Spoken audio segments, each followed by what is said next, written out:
Hello, everyone. Welcome to today's version of Christchurch Chorleywood's Daily Reflections. My name is Valerie and I am happy to be sharing my thoughts with you.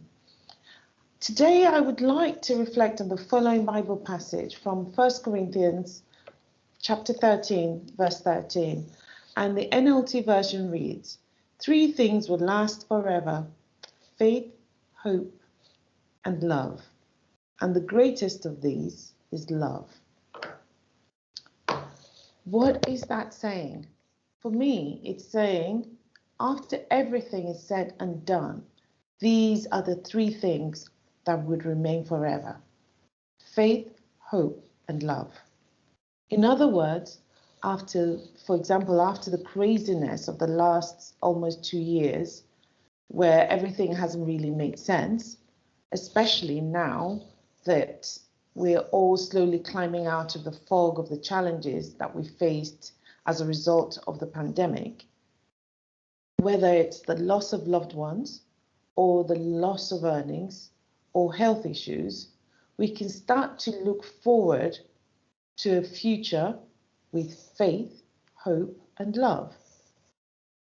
So exactly what is faith? Well, according to Hebrews 11, verse 1, faith is the assurance of things hoped for and the conviction of things not seen. There's that word again, hope. What does it mean?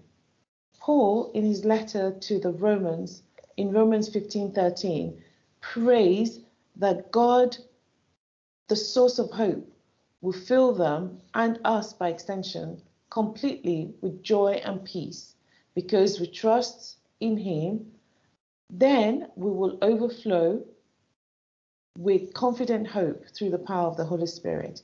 I actually memorized that verse through a song which goes, excuse my singing, "May the God of hope fill you with all joy and peace as you trust in Him, as you trust in Him.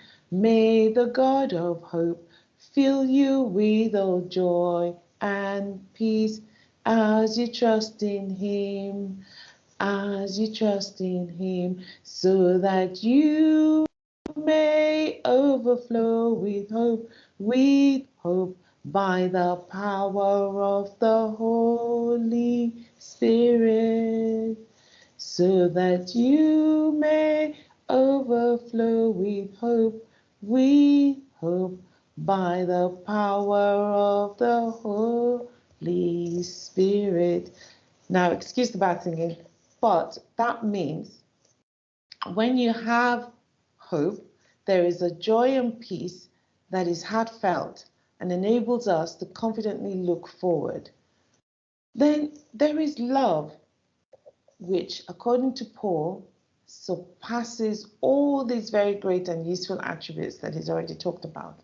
So in 1 Corinthians chapter 13, Paul describes love in many glowing terms.